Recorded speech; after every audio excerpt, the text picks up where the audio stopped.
levez debout pour trouver chimère. Histoire nous c'est nous qui a marché, histoire nous c'est force pour enfants nous. Martinique, levez debout pour trouver chimère. Pour yush nous d'amène qui a levé, Martinique montre nous chimère. Martinique, levez debout pour trouver chimère. Oh Martinique, Martinique, Martinique, Martinique semble pour nous river. Martinique, levez debout pour trouver chimère. C'est tout vent nous caler, Martinique tout bout pour nous rouler. Martinique, levez debout pour trouver chimère. C'est tout vent nous caler, vent d'envouer rouler nous caouler. Martinique, levez debout pour trouver chimère. Humanité et justice nous les nous tout bout, jadis nous péper la Martinique, levez debout pour trouver chimère. C'est pas la vie que nous commander, c'est du cœur respect nous les souler. Martinique, levez debout pour trouver chimère. Martinique, c'est où qui fait ses ailes. Martinique, c'est où qui fait fanon. Martinique, levez debout pour trouver chimère. Filia mamaila, Filia mamaila, mamay levé, mamay debout. Faut que nous lutter, faut que nous boumer. Mamay levé, mamay debout. Faut que nous jemper, pour changer d'humain. Ensemble, dans tout ce pays, ensemble, pour tout faire chimère. Ensemble, dans tout point la terre. Bonjour à tous. Émission Tambour Maman élevé sur fréquence par pluriel 106.3. Les vendredis 15h-16h ou 16h30. Revue de presse de la Caraïbe et d'ailleurs. L'équipe vous remercie de votre fidélité. Bel bonjour pour la Martinique. Virtuose, Nicolas Frise, parc départemental du Saucet, 93. Virtuose de nature, samedi 24 mai 2025, à 15h et 19h30. Concert éternellement gratuit. Une création musicale pour soprano, ténor, baryton, 9 flûtes, 4 clarinettes, 5 saxophones, 7 corps, 2 pianos, 12 percussions, 4 violons, 4 violoncelles, 7 pièces enregistrées et de multiples œuvres classiques avec la coopération de chercheurs, d'étudiants, de lycéens, écologiens en Ile-de-France. Alors c'est samedi 24 mai à 15h30, parc départemental du Saucet 93. Aussi, concert de la paix, 17 juin 2025, Église Saint-Sulpice, Paris, un acte culturel, un geste militant. Dans le prolongement de notre engagement pour la paix, le mouvement de la paix, nous organisons le concert de la paix le mardi 17 juin 2025 à 20h45 à l'église de Saint-Sulpice à Paris, dirigé par le chef d'orchestre Hugues Renner, avec la participation du chœur Hugues Renner et du chœur des 400.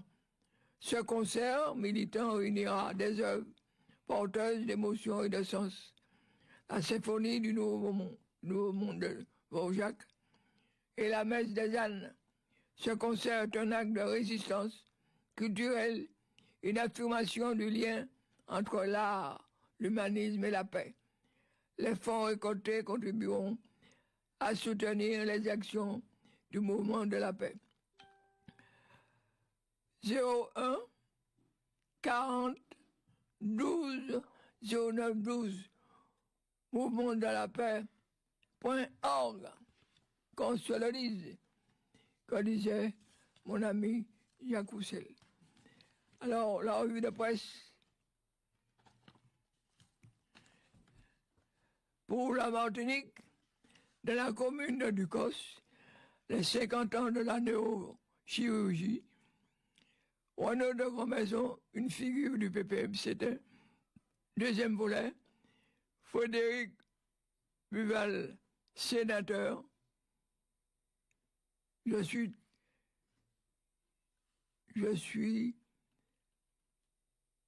favorable. Daniel Yuyam, Lamentin, le système de santé cubain en question, troisième volet. Pour la Guadeloupe, le combat pour l'autonomie, 67 ans après, conscience identitaire et conscience politique, Christian Salinière, troisième volet, Paul Kelly-Selbonne, sortir de l'aliénation économique.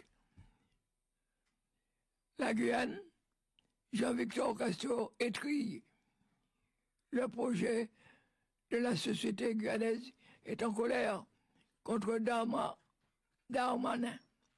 La Caraïbe, Haïti, la rançon de la honte, Télérama, Véronique Zarovitch, merci Nicole, Télérama numéro 3928.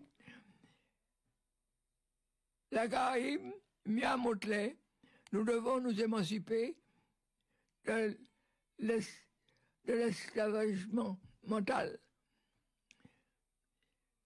Marie-Claude Céleste, lire et faire lire, Marie-Claude Céleste, itinéraire d'une journaliste aux éditions Jazor, Marie-Hélène Léontin, habiter, vivre, exister, la Martinique, édition Le Teneur, Roland Bosfort, la fusillade des oubliés, Bassignac, 2023, idem, édition, Armand Nicolas, l'histoire de la Martinique, aux éditions L'Armatan, édition, Serge Nicolas Tali, les guerriers du temps, aux éditions Titaclive.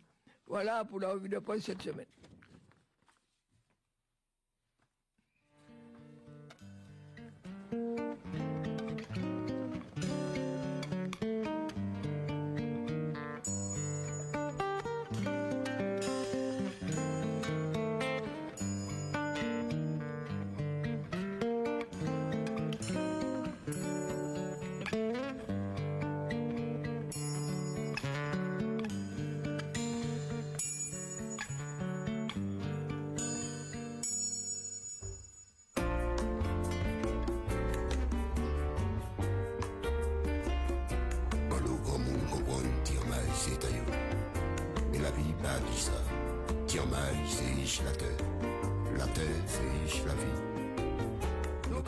Joby Bernabé, les 50 ans de la néo-chirurgie en Martinique, ça se passait dans la commune de Ducos, le vendredi 2 mai 1975, naissait au CHU Pierre Zobda Kitman, le premier service de neurochirurgie de Martinique, sous la direction du docteur Marcel Bazin. 50 ans après, un groupe de ses anciens collaborateurs a décidé de faire de lui l'invité d'honneur d'un déjeuner à l'ancienne cantine du Beau. Près de 150 anciens du service neurochirurgie avaient répondu à l'invitation et la joie des retrouvailles se lisait dans leurs étreintes. Les rires, les convivialités partagées par tous. Les sommités médicales aux agents de service, tous gradés et fonctions confondues. Dans son allocution, le docteur Bazin a retracé son parcours médical et surtout l'épopée qu'a été la création et la neurochirurgie en Martinique. Ce service, il a dirigé pendant 33 ans. Ça a été une véritable aventure humaine. En 1975, M. Zobda Kitman a fait prendre au conseil d'administration la décision de créer à la Martinique un service de neurochirurgie avec ou sans lit. Dans les 2 années qui ont suivi, j'ai été contacté pour venir exercer cette spécialité en Martinique depuis la faculté de Montpellier où j'étais en poste jusqu'alors. Le soutien sans faille de son personnel. Le présent, c'est le passé, en évolution et le futur, en devenir, professe-t-il. S'appuyant sur cette maxime, il insiste sur l'importance qu'a eu dans son cheminement le soutien sans faille de son personnel à tous les niveaux. Il rend hommage à M. Zobda Kitman, second homme à qui la médecine en Martinique ne doit pas quelque chose, mais doit tout. Un discours émaillé d'anecdotes diverses et de souvenirs qu'il partage avec de très nombreux invités du jour. Il conclut à l'adresse de ceux qui en main la neurochirurgie aujourd'hui. Je vous demande de profiter de ce cadeau que vous possédez et que vous avez bien mérité. Les dernières interventions est celle du maire Aurélie Nella, venu présenter les félicitations et le soutien de la municipalité au docteur Bazin et à ses collaborateurs pour tout leur travail au profit de la neurochirurgie en Martinique. J'avais dit, mais à force, yo, bah, yo fait, c'est fait, yo, cachaye. Et ça, cachaye fait, on doit vivre, en bas fait. Bah, yo, contre l'amour, yo, qu'elle limait l'amour. Mais pour yo, ça, si, mais, bah, yo, tchèb ou tchèbé. Bah, yo, ça, qu'il faut, yo, pour yo, paie ça, tracer, la ouelle, divini, yo. Wando de Grand-Maison, une figure du PPM, c'est un fidèle compagnon de Césaire et Alicaire. Wando de Grand-Maison s'est éteint le 1er mai à 89 ans. Durant plus de 30 ans, il fut à la fois secrétaire général à la propagande et à l'organisation au Parti progressiste martiniquais et secrétaire général de la ville de Fort-de-France. Deuxième volet, un stratège hors pair, entré à la mairie de Fort-de-France comme contractuel en 67, c'est le cyclone Bella qui le jeta dans le grand bain du petit peuple foyalais. Il a appris tellement à le connaître, voire à le nourrir, qu'il en est devenu au fil des années et des campagnes électorales le garant de la confiance de ce peuple, de son leader. En stratège, au père, Renaud de Grand-Maison a mis en place ce que l'on désigne encore aujourd'hui comme la machine PPM. Elle était si bien huilée qu'il aime toujours à dire les adversaires payaient leur couleur d'affiche, pas nous. Pour être à la tête de cette armée, c'est sûr qu'il y avait guère de place pour les pleurnichards. Le jour de cette interview donnée à Fossanti, pour sa rubrique Grand témoin, Renaud de Grand-Maison résumait tout ça de manière plutôt laconique. C'est vrai, j'avais du couleur.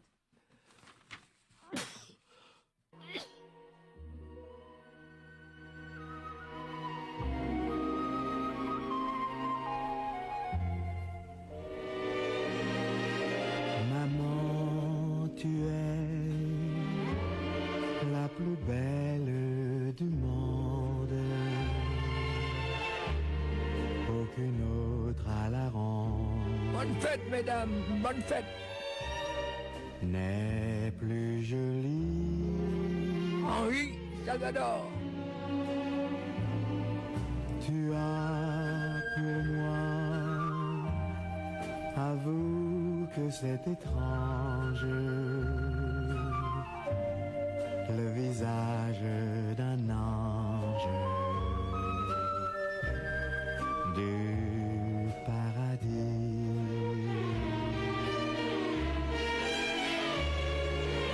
Dans tous mes voyages, j'ai vu des paysages, mais rien ne vaut l'image cheveux blancs,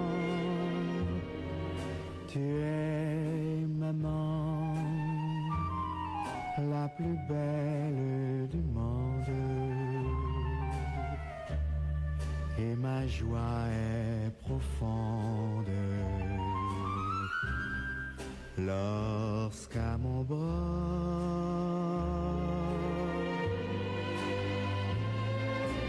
maman, tu mets ton bras. Henri Salvador. On enchaîne avec la revue de presse. Frédéric Buval, sénateur. Je suis favorable à l'octroi de plus de marge de manœuvre financière à nos collectivités locales. 1 an et demi après son arrivée au Sénat, Frédéric Buval affiche une feuille de route claire, défendre les spécificités martiniquaises, renforcer les moyens des élus locaux, peser dans les grandes réformes en cours. Le sénateur revient sur ses propositions, ses amendements votés et ses perspectives d'action. La question posée, vous êtes sénateur de Martinique depuis septembre 2023. Que retenez-vous de cette année et demi passée au palais du Luxembourg où vous siégez à la commission des affaires économiques? Frédéric Buval répond, arrivé au Sénat, j'ai tenu à faire partie de la commission économique car on y traite tous les sujets qui pourraient concerner la Martinique. Après 1 an et demi, j'ai à mon actif 33 interventions en séance publique et en commission, 32 amendements, 11 propositions de loi, de résolution dont je suis co-signataire, 5 questions au gouvernement, sans oublier mes déplacements et mes rencontres auprès des élus et de la population dans quasiment toutes les communes. Une question posée à nouveau. Vous êtes également secrétaire de la délégation sénatoriale aux Outre-mer. Y a-t-il, selon vous, une véritable synergie entre les élus ultramarins et dans quel domaine en particulier? Frédéric Buval répond, la délégation sénatoriale aux Outre-mer est une instance collégiale créée en 2011 et elle est composée à la fois de sénateurs ultramarins hexagonaux dont la vocation première est de veiller à la prise en compte des spécificités des territoires d'outre-mer dans les politiques publiques qui les concernent.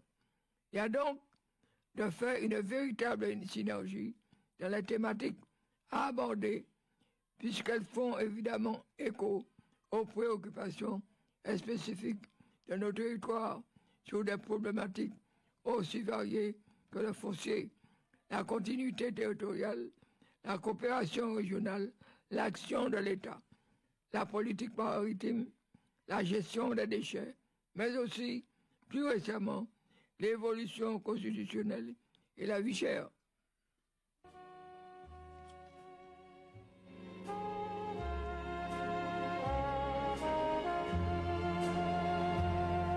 Tu es maman, la plus belle du monde, et ma joie est profonde lorsqu'à mon bras.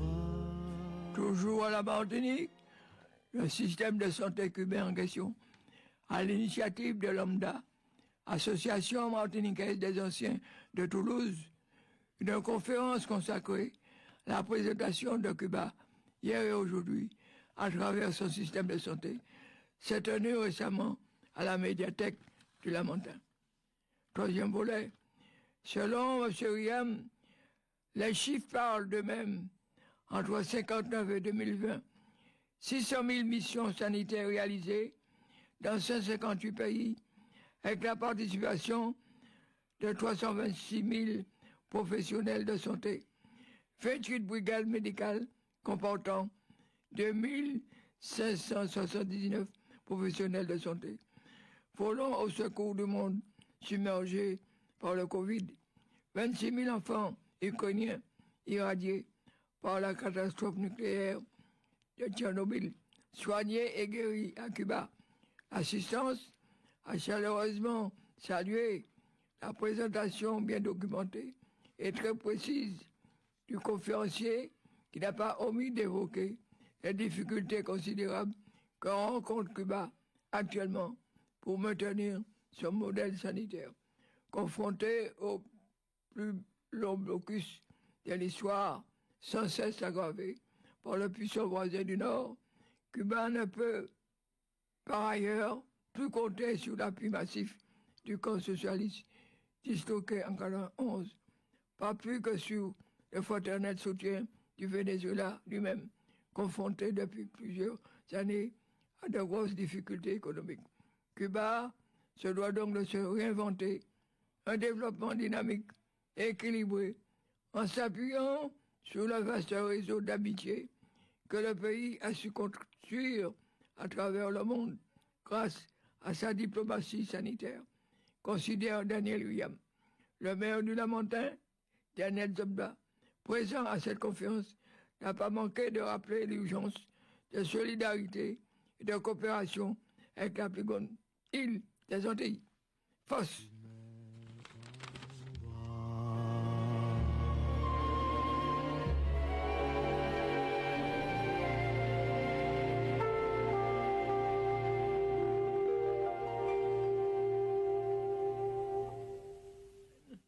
Appel à une mobilisation consciente pour un hommage à Frantz Fanon.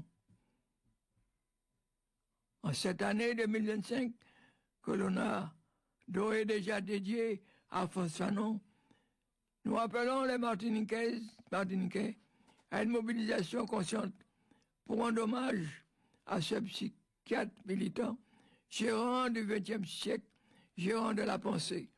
Notre peuple sonore aura de commémorer un de ses fils qui personnifie dans le monde entier la lutte pour la liberté et la dignité.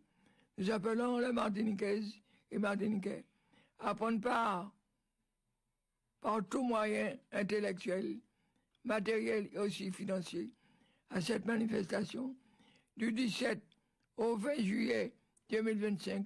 Ce succès sera honneur du peuple martiniquais aspirant à la liberté. Alors pour joindre le cercle Frantz Fanon, cercle Frantz Fanon, @gmail.com. Je répète, cercle Frantz Fanon, @gmail.com. Levez debout, tout vers Woy, woy, woy, woy, woy.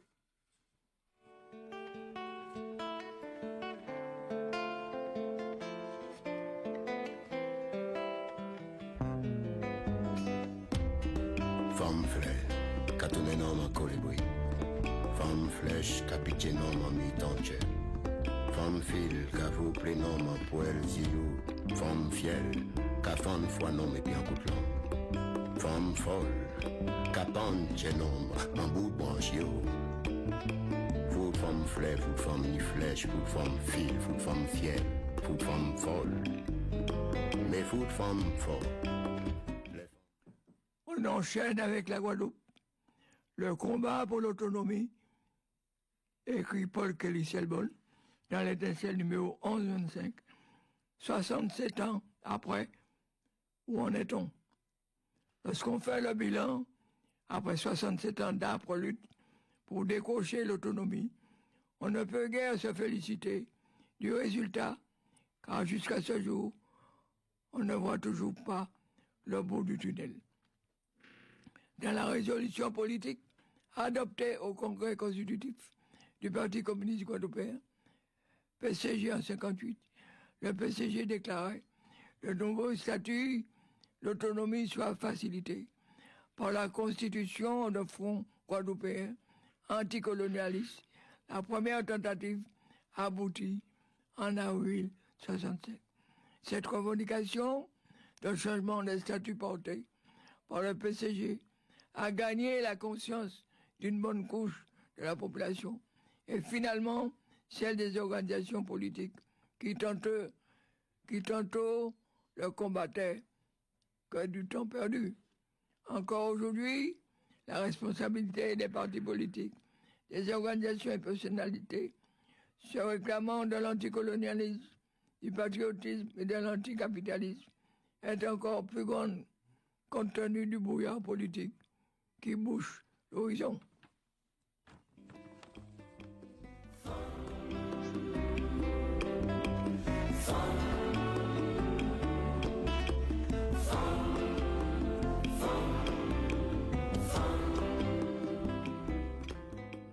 Toujours à la Guadeloupe, Christian Salinière, conscience identitaire et conscience politique.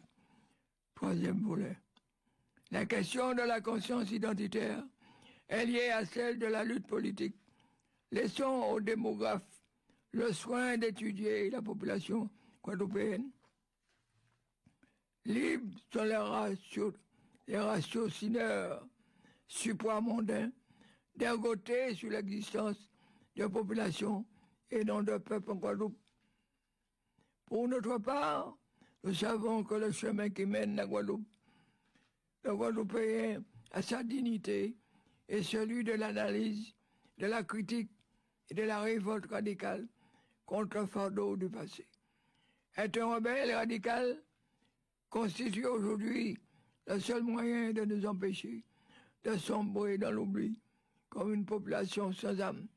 Nous devons manifester notre esprit critique, développer notre aptitude à toujours vouloir mieux faire, à accepter le combat idéologique, même à l'intérieur de nos rangs, afin que la liberté militante forme suprême de conscience identitaire et politique devienne notre richesse et celle de toutes les forces anticolonialistes.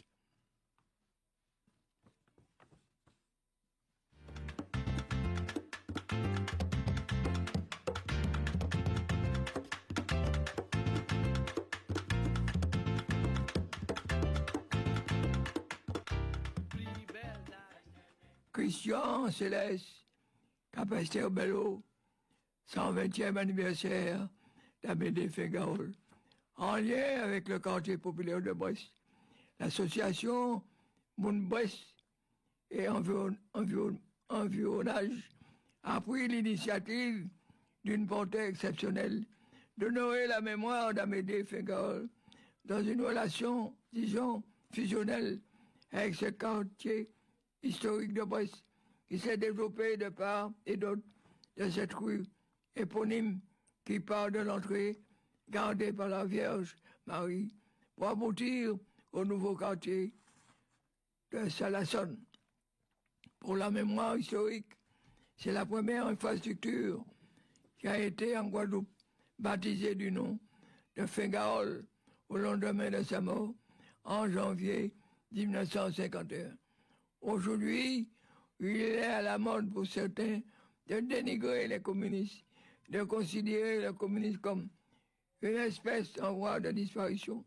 C'est tout à l'honneur de l'association de Moun Brest et Environnage d'avoir proposé à la population du quartier comme boussole, guide moral et personnalité, incarnant le vivre ensemble Amédée Fingaol, l'un des plus remarquables dirigeants guadeloupéens d'après la Seconde Guerre mondiale, fondateur du Parti communiste guadeloupéen et du syndicat de la CGTG. Ce n'est pas un hasard si le conseil municipal de Capesterre, présidé par le communiste Paul Lacafé, a délibéré en 1951 pour dénommer cette rue Amédée Fingaol et pour qu'en 1975, année du 30e anniversaire de la conquête de la municipalité par la classe ouvrière, l'ancienne école des filles soit baptisée de son nom.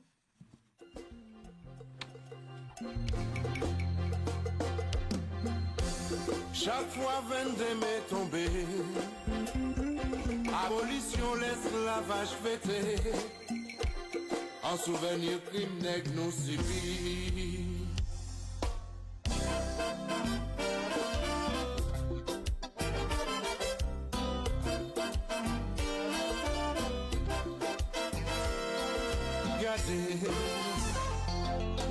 nous tous n'étions ouais.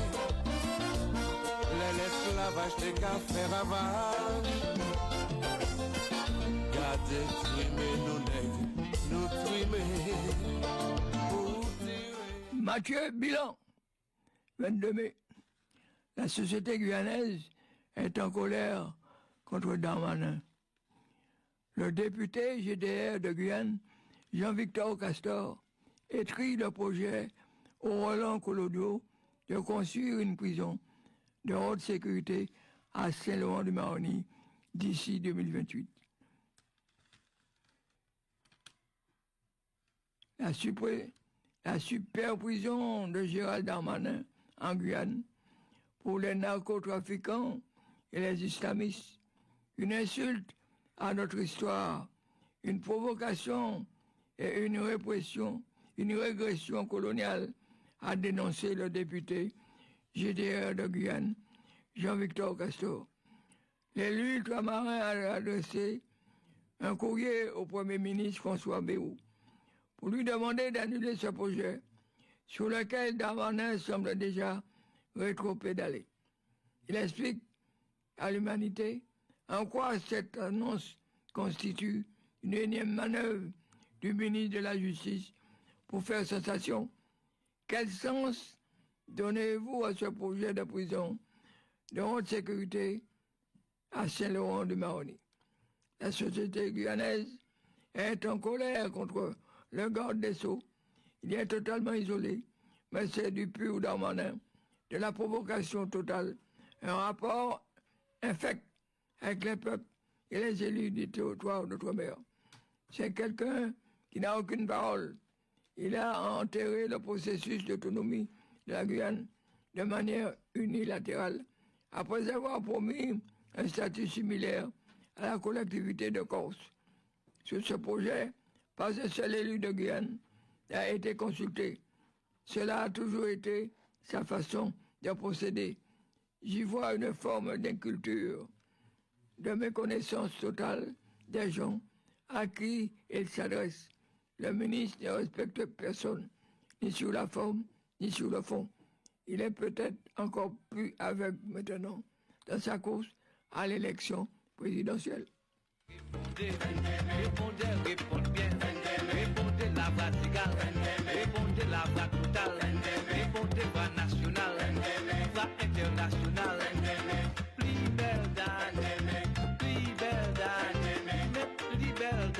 plus belle dame Martinique, plus belle dame Martinique, 48, les jours esclavagistes, mauvais bouga milice, mauvais bouga civilisme, mauvais bouga chot, oui compris, et puis nek derrière yo, et puis fossi marteau, et puis racheter râteau, et puis wacheter couteau, habillé à cano, plus belle dame, plus belle dame. La Barbade, bien montelée, nous devons nous émanciper de l'esclavage mental.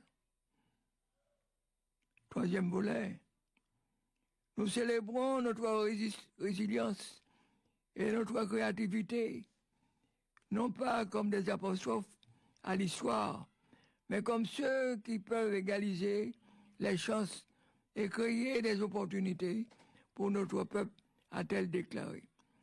La première ministre a conclu en lançant un cri de ralliement aux dirigeants pour qu'ils donnent la priorité à la paix, à la prospérité et à la justice, soulignant que la stabilité du monde dépend d'une Afrique et d'une diaspora prospère et unie. Nous devons nous émanciper de l'esclavage mental et construire l'avenir que nos peuples attendent de nous dans l'esprit, avec les résultats d'Awa. Une étape importante a été franchie, reste l'approbation de l'Assemblée nationale française. Lors de la 48e réunion des chefs de gouvernement de la CARICOM à la Barbade, un accord a été signé par la première ministre de la Barbade, Mia Motley, en sa qualité de présidente de l'organisation régionale et le président de la collectivité territoriale de la Martinique, c'était Serge Lestimi, pour l'adhésion de la Martinique de la communauté des Caraïbes CARICOM. Cette signature marque une étape historique dans le long cheminement de la Martinique vers l'intégration régionale après sa demande officielle d'adhésion à la CARICOM il y a plus de 10 ans. Cependant, l'étape finale de la ratification, l'approbation du protocole sur les privilèges et immunités par l'Assemblée nationale française doit encore être franchie avant que la Martinique ne puisse officiellement devenir membre associé. Bien voilà, on arrive au terme de ma revue de presse. Je vais passer la parole à Nicole Robert, qui va s'entretenir avec notre chroniqueuse, Ferdi Ajax, en quelques instants. Eh bien, bel bonjour, auditrices, auditeurs, bel bonjour, Georges, Mathias et Théo, et bel bonjour et bienvenue à Ferdi Ajax, donc notre chroniqueuse que nous retrouvons une fois par mois. Et aujourd'hui, dans un spécial hommage, Franck Etienne.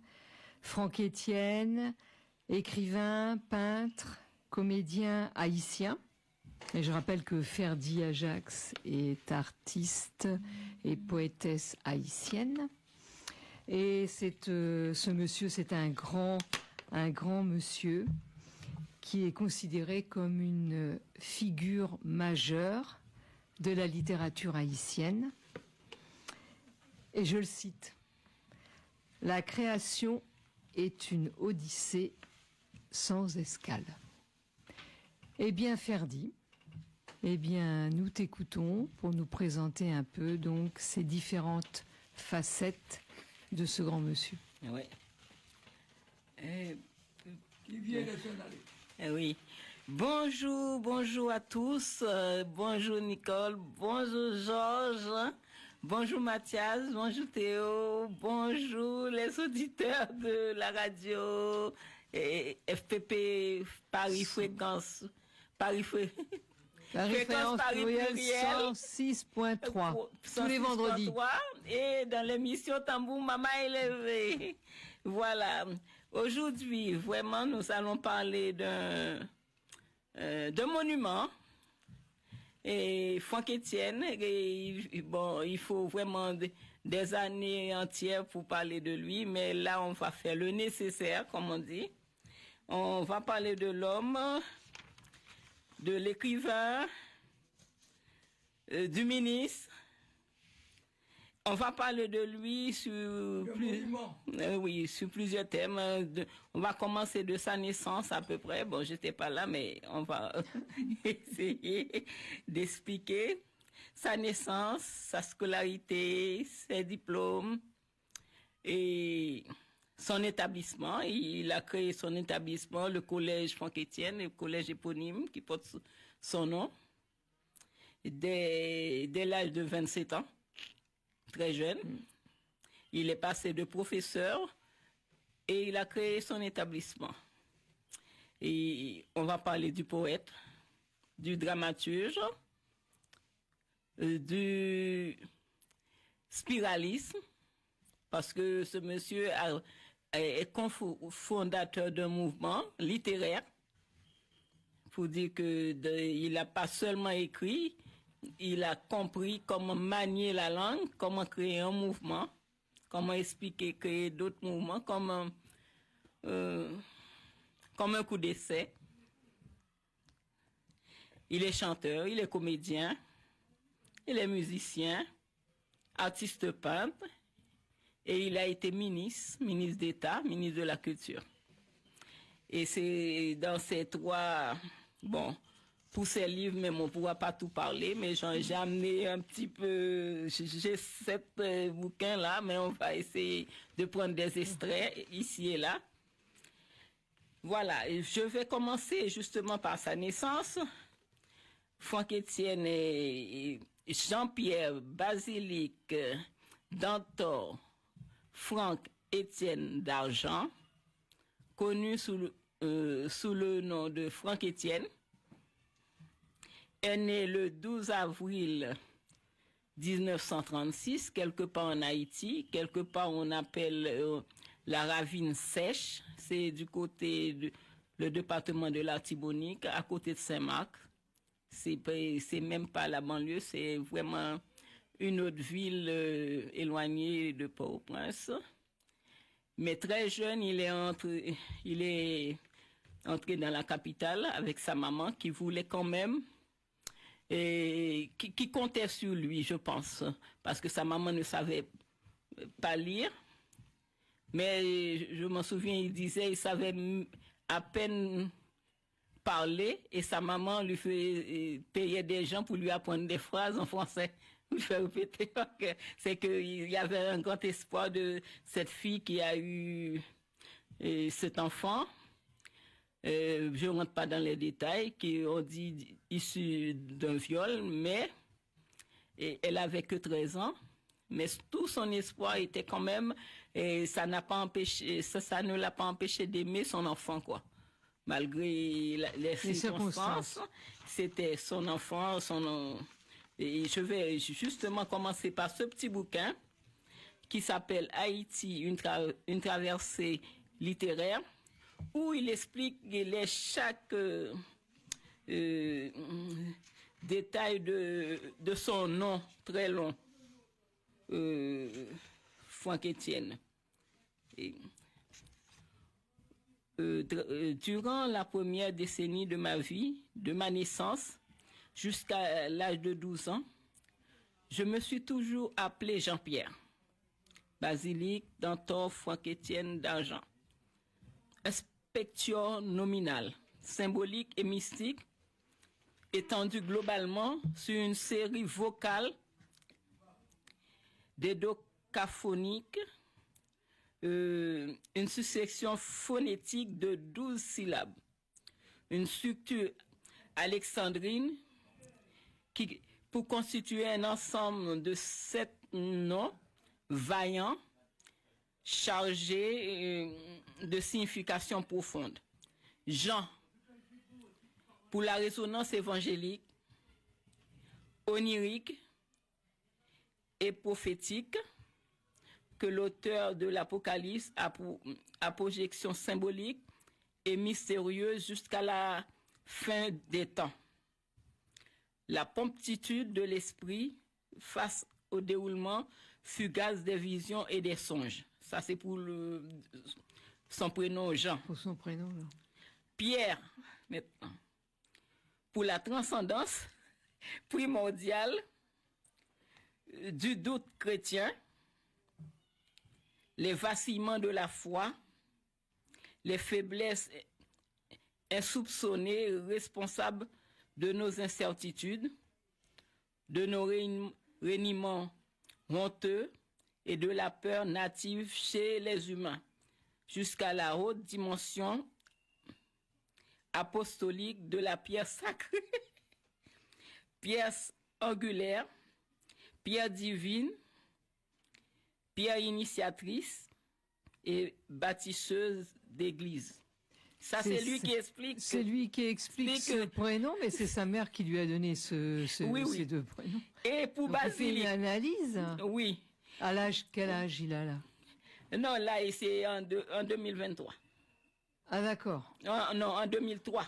Ah oui, c'est 2023. En 2003, ouais, d'accord. En 2003. Ok. Bon, pour Basilique, en référence au grand lézard américain, cousin des l'iguane, qui porte sur toute la longueur une crête écailleuse et épineuse, se prolongeant jusqu'à la queue. Et dans l'espace mythologique de la faune magique, on retrouve deux monstres fabuleux, deux créatures chimériques. D'abord, le dragon, à tête de coque impériale, issu d'un œuf violine, pondu en période orageuse par un coq écarlate et couvé par un crapaud bleu, pour éclore tout enflammé sous les javelots des éclairs nocturnes. Ensuite, le serpent fabuleux à la tête royale, dont le regard aveuglant paralyse et pétrifie tous ceux qui osent le fixer dans les yeux. Et finalement, le basilic comme plante aromatique dans le rituel pétro sert à préparer à partir d'une forte dose de clairin. Le clairin, c'est le rhum à l'état brut, de clairin pur, le breuvage favori de la trinité fougueuse et brûlante des dieux, Ogun, Ferraille, Balengio et Batagri. Ça, c'est des divinités du vaudou. Ça, c'est pour son nom basilic. Et l'autre prénom d'Antor, fils maudit, issu de l'accouplement incestueux du soleil, herculéen, orgueilleux de sa puissance sexuelle exceptionnelle, avec sa sœur Lune, Erzulie, dans tiré du 6 Thor, voluptueux et jalouse, merveilleuse reine, doublement balafrée, à la joue droite, chabine dorée, d'une éblouissante beauté mystérieuse et nocturne. L'enfant bâtard, abandonné et banni par son père, solaire, par un accès de la honte rageuse, devenu solitaire, Avadra, Vivadra, s'est vu contraint de drivailler dans le sillage brumeux de sa mère, lunaire avec l'espoir au moins d'une reconnaissance maternelle. Au bout de patience, le malheureux innocent qui n'avait nullement choisi de naître, ne pouvant non plus de son gré retourner au néant originel, changeant le nom de Dantor en celui de Dantor, de sa tante Erzulie, de la brume chassée du royaume lunaire, elle-même doublement balafrée à la joue gauche, ainsi belle que sa sœur aînée, et réfugiée quelque part dans un morceau d'île, l'île de la terre, suspendue entre la vie et la mort. Drame pathétique à vivre éternellement la tragédie des orphelins damnés à la fois privés de soleil et de lune.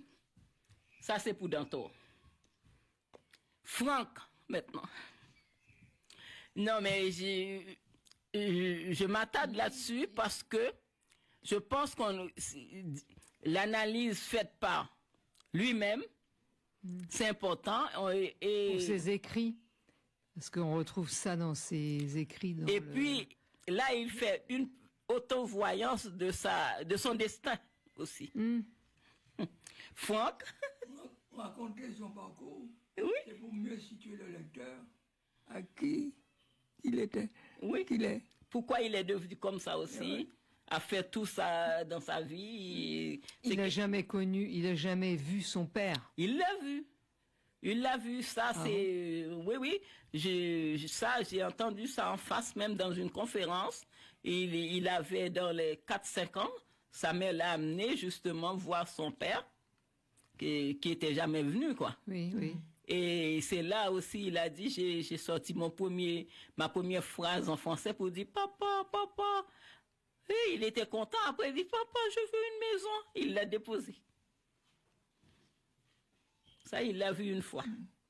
Franck, pour la filiation américaine, et nombreux sont les Américains qui portent le nom de Franck, et surtout pour la sincérité, mon penchant naturel à dire la vérité.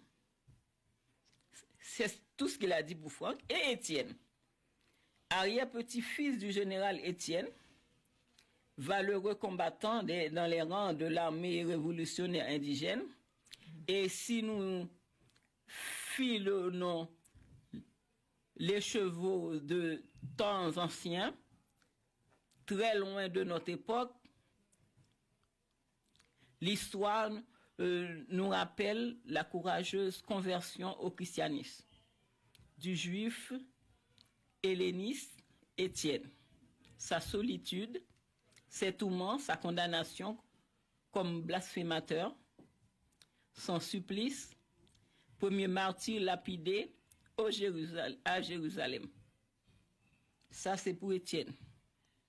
D'argent, en cousinage avec l'or, au voisinage des trésors fabuleux, brillance inaltérable, contrastant violemment avec les fortes odeurs du vice et de la corruption, le mythe aux 7 jarres pleines d'argent, à l'origine de ma folle aventure gonaïvienne, argent qui tue, avec sans la ridicule et prétentieuse particule, symbolique de l'aristocratie, argent maudit, qui assassine, qui extermine et qui anéantit, argent malheur, argent désastre, argent scandale, argent désagrément, argent terreur, zobop, argent souillure,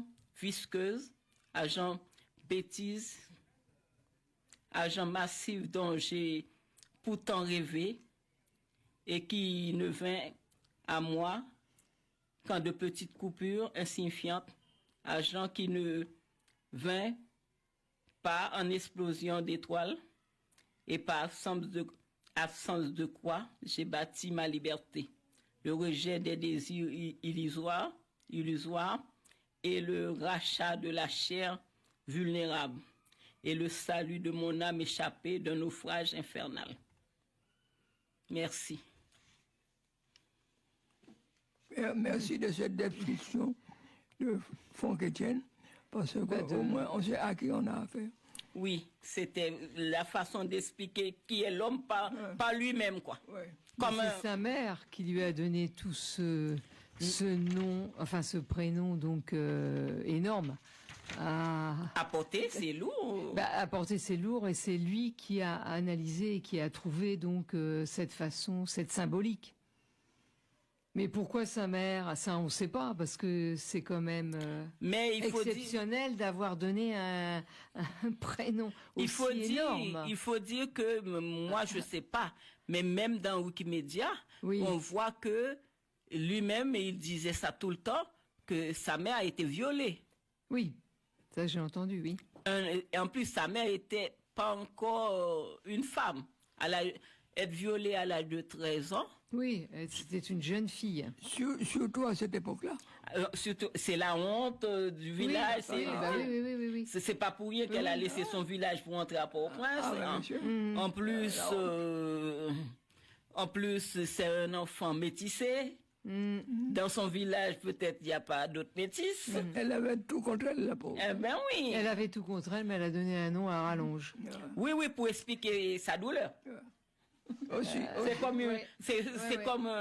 Mais du coup, c'est beaucoup plus voyant. Enfin, je veux dire, on passe pas inaperçu avec ça. C'est vrai que quand on lit ça et quand on t'écoute Ferdi, oui, ça passe pas du tout inaperçu. Oui, et puis on voit que lorsque lui, il a accompli tout ce qu'il devait accomplir, c'est devenu un seul prénom. Oui, c'est devenu, il a contracté. Ouais. Il a contracté. C'est parce que c'était à sa mère d'étaler sa douleur, mais lui... Et lui, il a contracté. Et il faut dire que sa mère n'est pas décédée il y a à peine 10 ans. Hein. Elle a vécu longtemps. Et il a eu le temps beaucoup d'échanger à sa mère aussi sur cette question. Voilà. Malgré les douleurs, la mère a quand même vu son fils grandir dans des meilleures conditions. Oui, il était très intelligent. Bah oui, Bien pour faire que toutes ces... oui, pour faire tout ça. Bien qu'il a raconté qu'en étant métis au début, il aimait pas l'école, il aimait rien du tout. Parce qu'il a dit, en arrivant à Port-au-Prince, premièrement, il était au collège, petit collège Saint-Martial, qui a eu une grande école, et de par ses yeux bleus, on pense qu'il devait maîtriser le français. Il a dit à l'école, à Port-au-Prince, on s'adresse à lui en français, il comprend pas un mot. Non, oui, pas, on le considérait comme un blanc. Ouais, voilà. il parle pas le français, mais il l'entend pas non plus. Alors il a dit, quand on lui parle, il répond pas, et les profs qui étaient des profs venus de la métropole, et des bonnes sœurs, surtout à cette époque, ouais, qui regardent le petit blanc, qui dit, mais comment c'est un enfant handicapé? Il parle pas.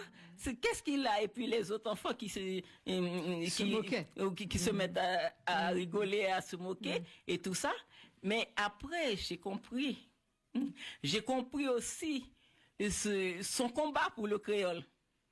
Malgré il maîtrise très bien le français, il enseigne le français, mais il a mené un combat sans faille pour mener le créole. Oui. Parce que de fait qu'on l'a rigolé. Oui, à l'école. Oui. On l'a rigolé à l'école parce que il comprenait que le créole.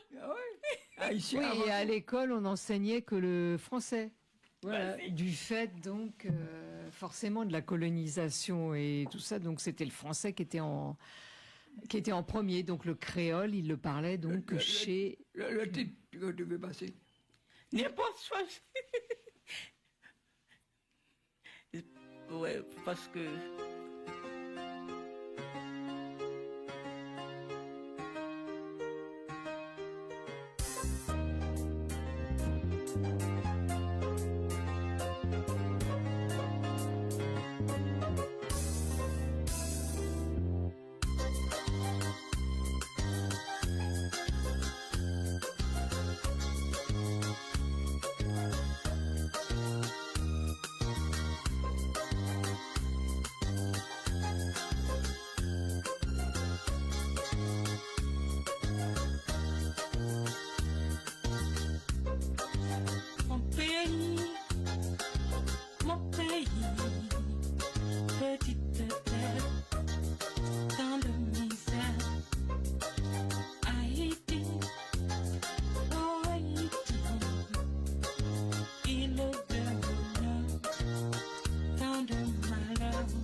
Oui, après, Franck Etienne a pu quand même faire des études supérieures et à l'Institut des hautes études internationales. Il a pu, après, il est polyglotte, il était polyglotte, il a parlé plusieurs langues. Et lorsqu'on voit l'engouement de l'homme aussi pour être à un tel niveau, on comprend les moqueries, tout ce qui, premièrement, et la douleur de sa mère, mais lui-même, en tant que métis, qui ne trouve pas sa place. Ben oui. Parce que c'est un métis, mais plus blanc que blanc. Il n'y a que ses cheveux pour dire qu'il n'est pas blanc. Qu'il n'est pas blanc, d'accord. Il était très, très blanc et les yeux très, très bleus. Moi, la première fois, j'ai vu... C'est vrai qu'on le voit sur Internet. On le voit quand on regarde sa photo, oui, on ne croirait pas que... C'est un métis, non? Non, mais on voit ses cheveux. Mais très, on voit ses cheveux, mais en plus, quand il était jeune, ses cheveux très, très noirs, mais très, très durs. Et puis, on voit ses yeux et sa pommée. Peu blanc comme blanc. Et ne pas trouver sa place, ne pas trouver sa langue. Et normalement, le créole, on ne devait pas avoir honte de parler le créole. Lui, il a pu écrire son premier roman entièrement en créole. malgré qu'il maîtrise très bien le français, il a écrit beaucoup de bouquins en français. Mais ce défi, c'était aussi comme un défi. Puisqu'on m'a rigolé lorsque j'ai parlé créole, aujourd'hui je parle très bien le français, j'enseigne le français, mais je dois écrire un roman en créole pour démontrer que le créole c'est notre langue. C'est pas un mépris, c'est pas une honte.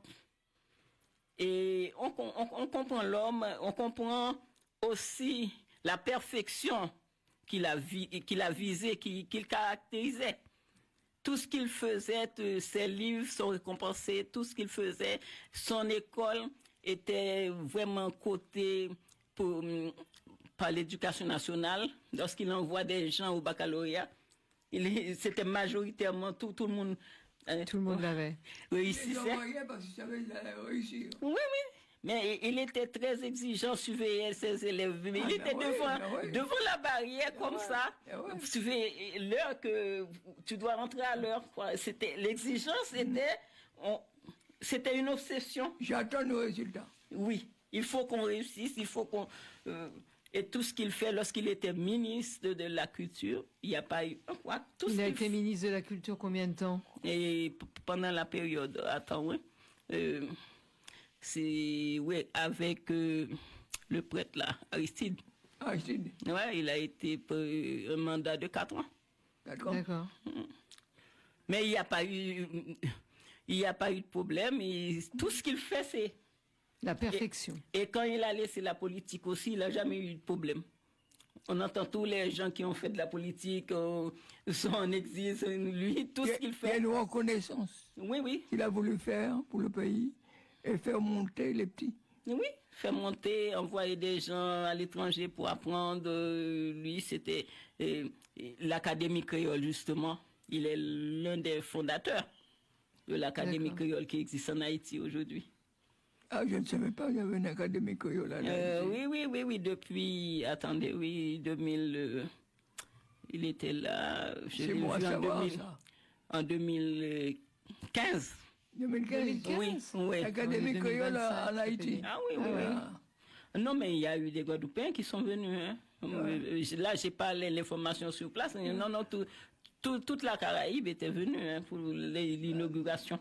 Mais Ferdi, si tu rencontres quelqu'un qui a fréquenté cette académie, on l'invite, il vient nous expliquer un peu comment ça se passe, pour permettre aux jeunes qui veulent aller là-bas pour le créole. Oui, il y en a eu.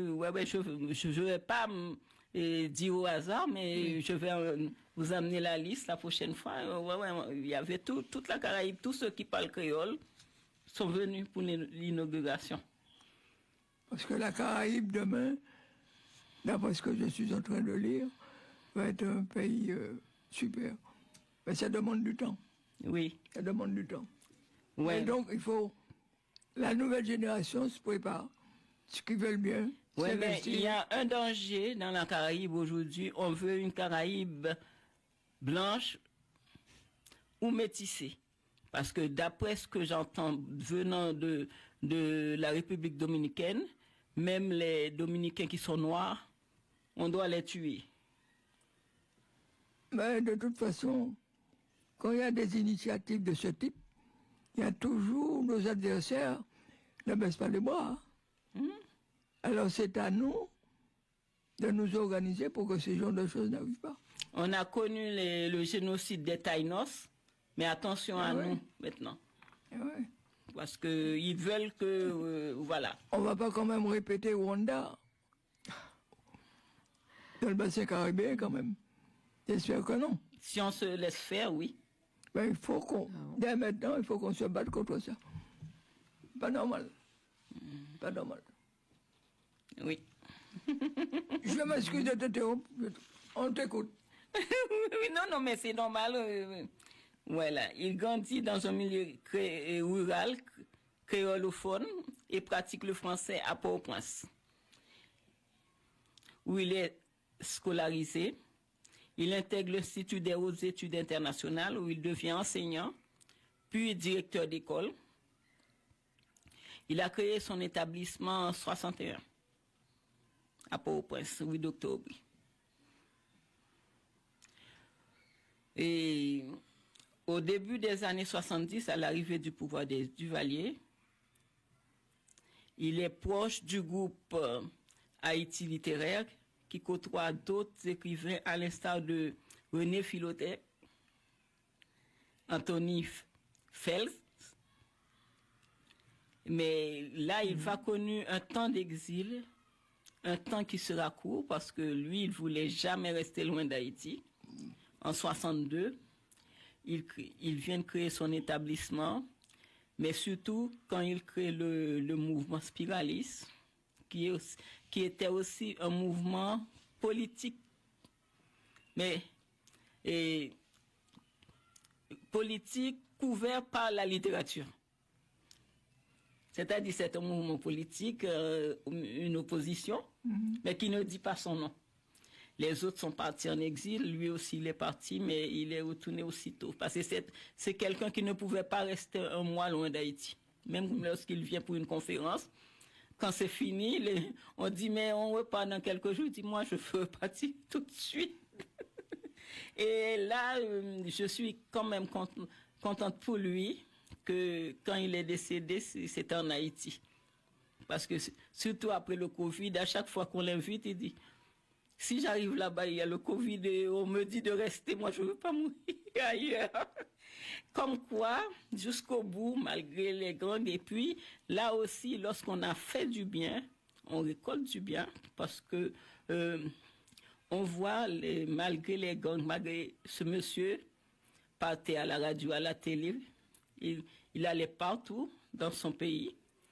Il était respecté, il n'a jamais été touché. C'était l'intouchable. Parce que certains sont passés quand même par son établissement. Eh bien, c'est un respect vis-à-vis de lui. Eh bien oui, c'est quelqu'un qui a fait du bien. Si ce n'est pas une cousine, c'est un cousin, c'est un frère.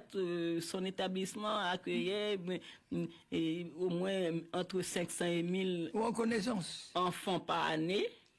Et il y en a qui n'avaient même pas de quoi payer, qui l'acceptaient quand même. Quand ils voyaient un enfant dans la rue qui n'était pas scolarisé. Où sont tes parents? Viens, je vais demander pourquoi tu n'es pas allé à l'école. Il oblige, il faut qu'on l'envoie à l'école. Oui, bien sûr.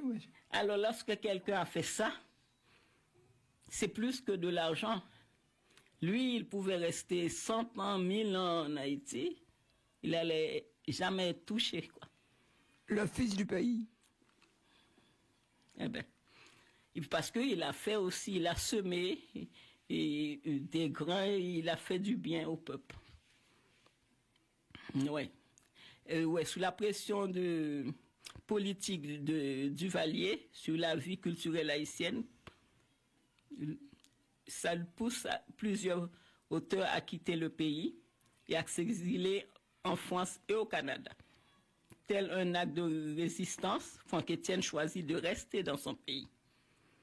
Il entreprend de lutter par l'écriture. Il poursuit également sa carrière d'enseignant. Il publie ainsi 40 ouvrages dont le fameux Désafi en 1975, premier roman écrit en créole haïtien, où il dénonce l'oppression et la résilience du peuple. Franck Etienne est aussi poète. Avec Jean-Claude Fignolet, justement, Fignolet, c'était un opposant politique. Il a été même, au moment de Duvalier, candidat en même temps que Duvalier. Je m'en souviens quand j'étais enfant, c'est le nom qu'il ne fallait pas citer. Fignolet. Et René Filotet. Il crée le mouvement spiraliste dans les années 60.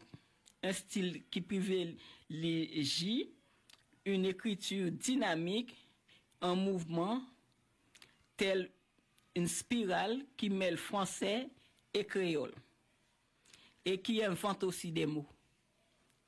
Le spirale pouvait inventer des mots qui n'existent pas, mais à partir, c'est comme le compas. C'est un mot qui existe pour faire des figures de géométriques, mais c'était pas ça. C'est Neumou Jean-Baptiste a expliqué quand il a mis la musique, ils se sont mis à danser. Dit, ça c'est vraiment c'est une musique qui donne des idées. On est sous compas. Et puis il a dit bon, ça, on va l'appeler le compas. Voilà, c'est pas à chercher. Et le mouvement spiraliste, c'est ça aussi. Quand il parle dans des conférences, il note des mots qui sortent comme ça, des onomatopées, des trucs comme ça, et puis ça crée des mots. C'est un peu comme l'oulipo. Oui. En France. Voilà. C'est l'oulipo. Bon, à peu près. Haïtien. Oui. On va écouter un peu de musique. Oui. Ça... Yo.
les étudiants, la démocratie, pour les commerçants, la démocratie, pour les journalistes, la démocratie, pour notre développement, Kembe, sauter, balancer, pas un coup de poignet, pas un coup de poignet, pour nous lever camper.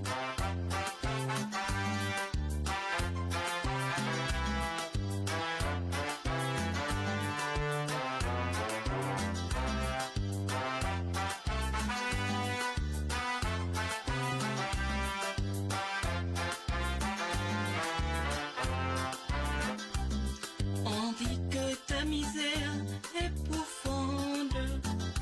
Malgré tout ça, je t'aime encore. Locaux de ma folie.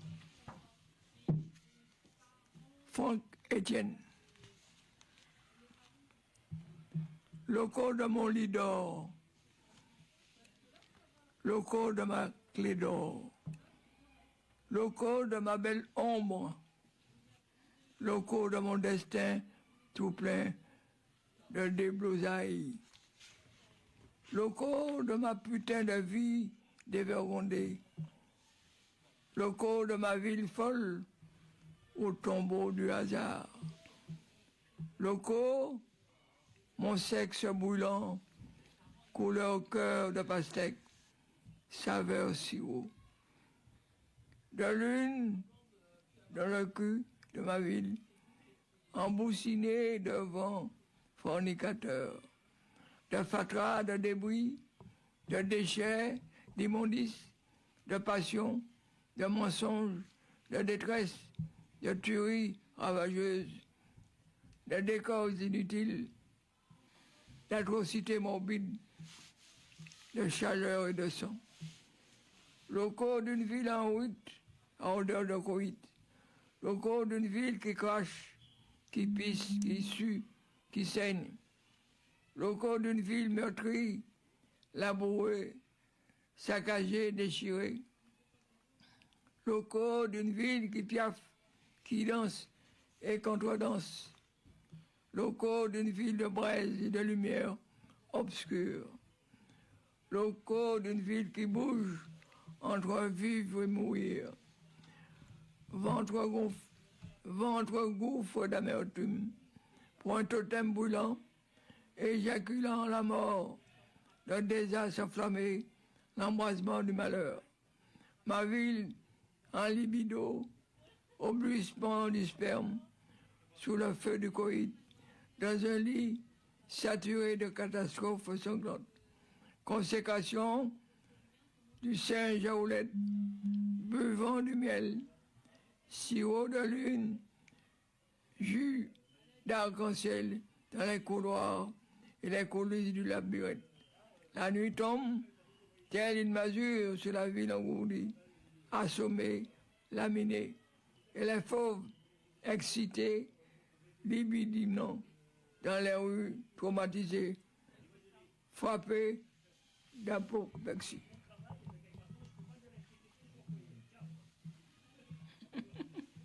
Je dis juste de... Tu veux lire quelque chose après? Parce que je dis juste de toi, moi. Oui. Coupe chou, coupe chou.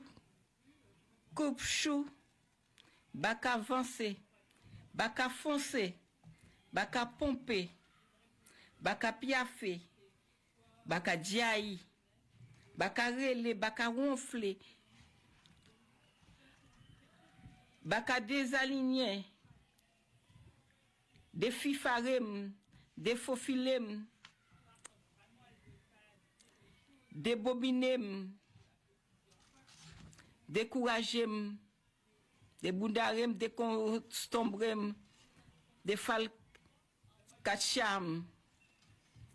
pagin, nad marinade, pagin tek tegedek, yon latriye timoun, Kwachoko, Flegedek,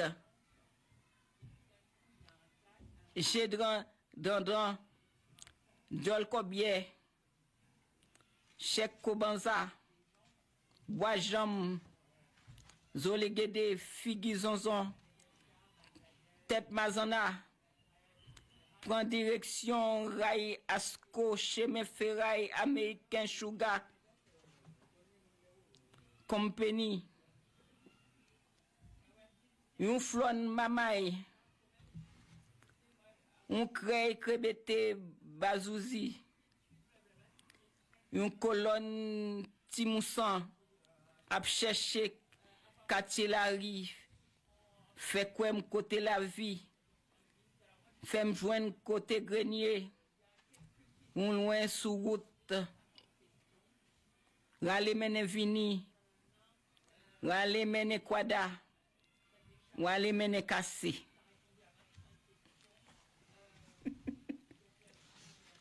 Vous écoutez l'émission Tambour au maille levé tous les vendredis de 15h à 16h et jusqu'à 16h30 avec un invité ou une invitée. Et aujourd'hui, nous avions une petite conférence qui mériterait d'être une grande conférence par notre chroniqueuse Ferdi Ajax, un spécial hommage à Franck Etienne.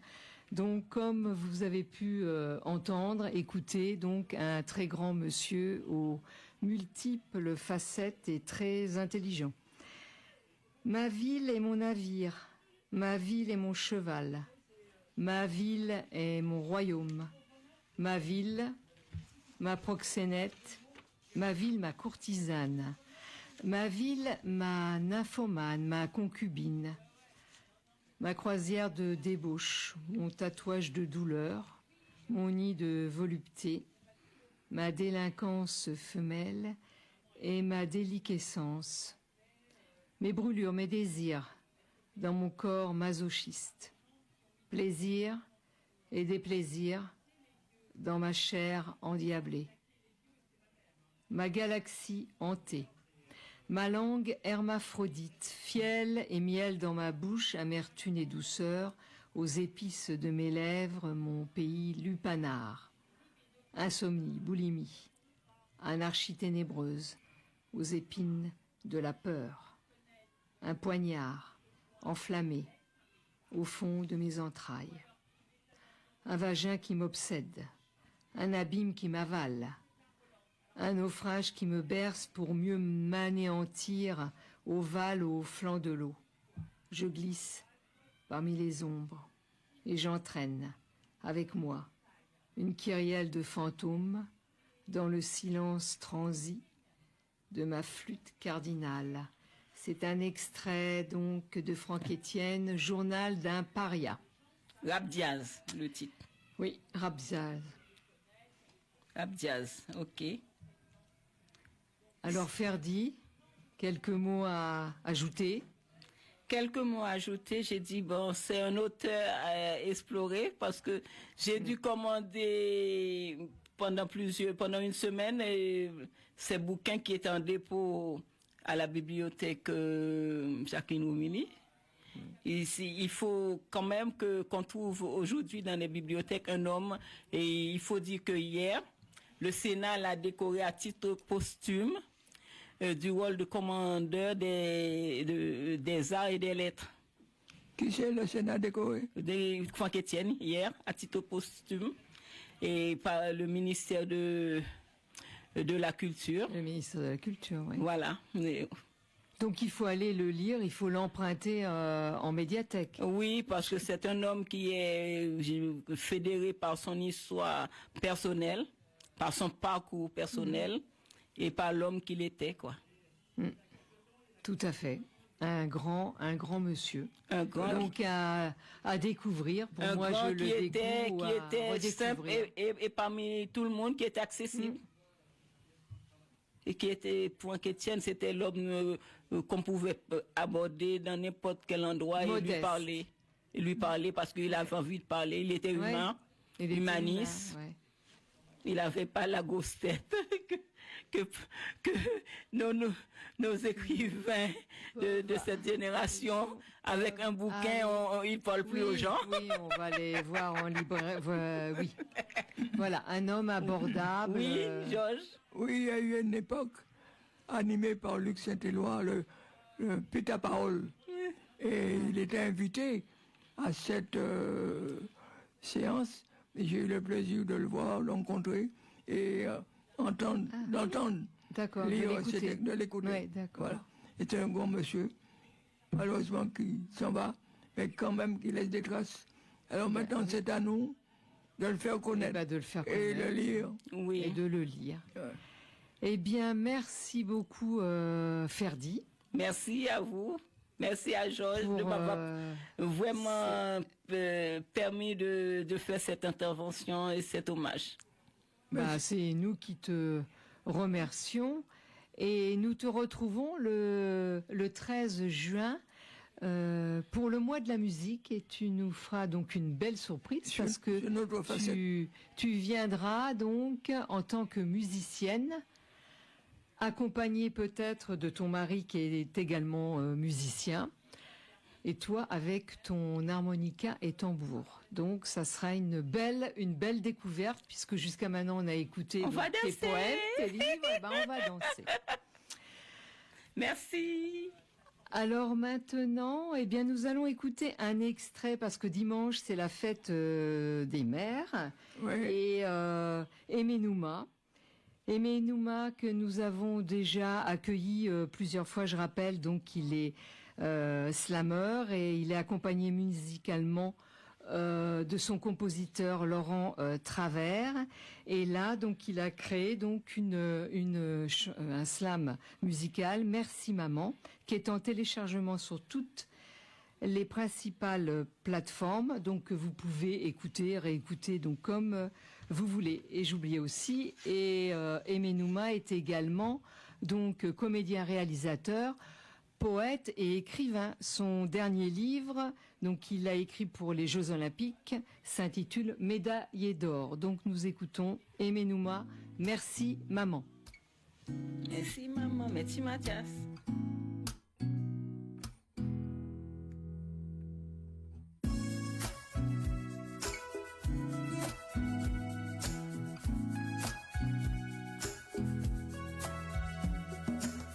Je t'ai toujours connu, 1000 fois tu m'as vu nu, m'a tendu ton sein dans le dessein de me nourrir, pour me faire grandir, me faire devenir.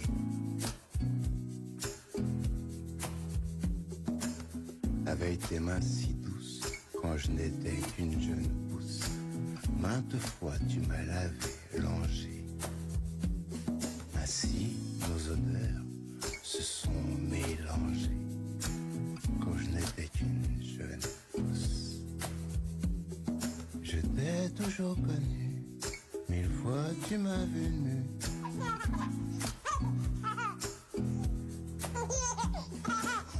C'est peut-être pour ça que je sens quand tu vas mal, et que je vais mal quand tu vas mal. Que je sens quand tu vas bien, et que je vais bien quand tu vas bien. Je ne sais pas vraiment comment, mais je le sens et le ressens. Je t'ai toujours connu, 1000 fois tu m'as vu nu, m'a tendu ton sein dans le dessein de me nourrir, pour me faire grandir, me faire devenir, pour me faire grandir, me faire devenir.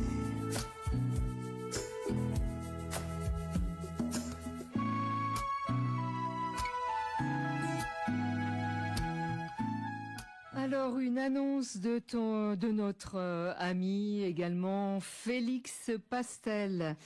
Le 31 mai de 14h30 à 23h, honorer nos divines en souvenir de nos mères, de nos sœurs, de ces femmes, exposition, défilé, musique, chant et danse. Alors, notre ami Félix Pastel, donc, avec son groupe Musique Tambou Matinique, qui présente donc les instruments traditionnels. Donc, c'est à la salle Le Royal, 13 avenue Anatole France, à Choisy-le-Roi, donc le 31 mai. Et juste parce que l'émission va bientôt se terminer, eh bien, un petit mot pour cet artiste musicien, Paul Rastock, qui est donc un des maîtres du bélé. Donc je fais la jonction avec Félix Pastel, qui enseigne le bélé et qui joue du bélé. Donc ce Paul Rastock, il est né le 15 janvier 1932. C'est le frère aîné de Benoît Rastock, qui lui aussi est maître de bélé. Il avait seulement 12 ans, donc Paul Rastock, lorsqu'il a commencé à jouer au tambour. Donc c'est un musicien, chanteur, mais aussi passeur de mémoire. Il a consacré sa vie à cet instrument. Et la semaine prochaine, vendredi 30 mai, rencontre musicale avec Rita Romain, chanteuse séchelloise, et le chanteur congolais Fapeli Nanga.